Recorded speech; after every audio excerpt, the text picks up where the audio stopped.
Dios les bendiga. Gracias por escucharme. Este es nuestro séptimo audio estudio en nuestra serie El Evangelio en Acción. En los últimos 4 audios hemos estudiado acerca de las 3 formas que Dios dispuso durante el primer siglo para dar su Espíritu Santo. Ya estudiamos acerca del bautismo en el Espíritu Santo, bautismo que recibieron los apóstoles en el día de Pentecostés en Hechos capítulo 2. También hablamos sobre la imposición de manos de los apóstoles como la segunda manera en que Dios daría su Espíritu. Cabe resaltar que estas 2 formas, el bautismo en el Espíritu Santo y la imposición de manos de los apóstoles, era para otorgar el poder del Espíritu Santo. Es decir, Dios había escogido a algunas personas para que, a través de señales que el Espíritu Santo haría a través de ellas, pudiera confirmar su palabra. La tercera manera era donde se cumpliría la promesa de nuestro Señor Jesús, plasmada en Juan capítulo 7, versículos 37 al 39, donde dice que el Espíritu Santo iba a morar en todos los creyentes. Y esto, amigos, era por medio de la obediencia al Evangelio en las aguas del bautismo, según Hechos capítulo 2, versículo 38.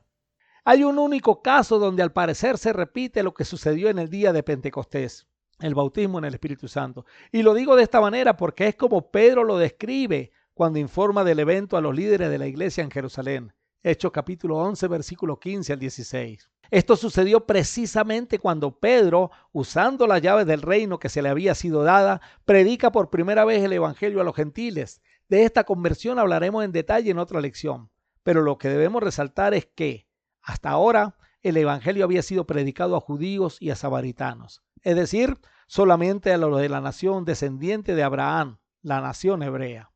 El evangelio también debía ser predicado a los gentiles, cosa en la que Dios debía actuar de manera extraordinaria para hacer entender primeramente a Pedro como judío y luego a otros judíos que también los gentiles, los paganos, todos aquellos no pertenecientes a la nación de Israel, tenían derecho a la salvación, que Cristo había muerto por cada uno de ellos y por cada uno de nosotros. Para convencerlos, Dios dispuso primeramente que Pedro tuviera una visión. Eso está en Hechos 10, 9 al 17. Paralelamente, también le presentó una visión a quien sería el primer gentil convertido al cristianismo, a Cornelio. Dios mueve sus piezas para reconciliar a la gente y a su vez para reconciliarlos con él. Todo esto ocurrió para que Pedro pudiera ir y entrar a casa de un gentil. Según Hechos capítulo 10, versículo 28, no le era permitido a los judíos entrar en la casa de los gentiles. Algunos judíos también acompañaron a Pedro, pero tengamos en cuenta que estos judíos acompañantes no habían tenido ninguna visión. Para ellos el apóstol Pedro estaba haciendo cosas que ningún judío debía hacer, pero a su vez respetaban su autoridad, pues era apóstol y al fin y al cabo era el que sabía lo que estaba haciendo. Pedro predica el evangelio tal y como lo hemos estudiado. Ahora necesitaba que ellos se bautizaran, un paso importantísimo en el plan de salvación, pues según el apóstol Pablo, el bautismo era equivalente al rito de la circuncisión judía, Colosenses capítulo 2, versículo 11 al 13. Por lo que bautizar a estos gentiles era hacerlos parte del pueblo de Dios. Pedro estaba convencido y dispuesto a hacerlo, pero ¿y los judíos que lo acompañaban y que no habían tenido la experiencia de ninguna de las visiones? ¿Cómo convencerlos? ¿Creerían solo a la palabra de Pedro?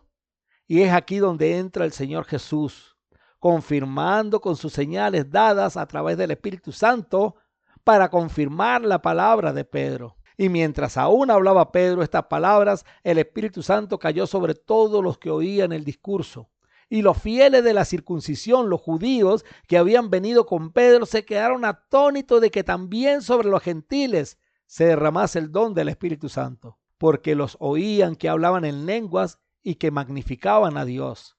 Hechos 10, 44 al 46. Luego de sucedido esto, la Biblia dice: entonces respondió Pedro: ¿puede acaso alguno impedir el agua para que no sean bautizados estos que han recibido el Espíritu Santo también como nosotros? Y mandó a bautizarles en el nombre del Señor Jesús. Entonces le rogaron que se quedase por algunos días. Hechos 10, 47 al 48.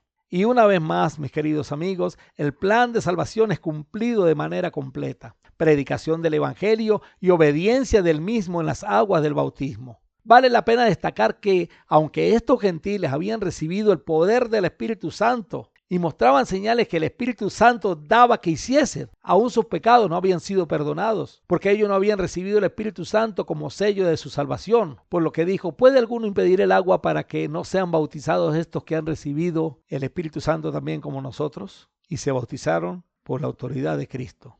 Hemos estudiado las tres formas que, cuando recién establecida la iglesia, hubo para recibir el Espíritu Santo.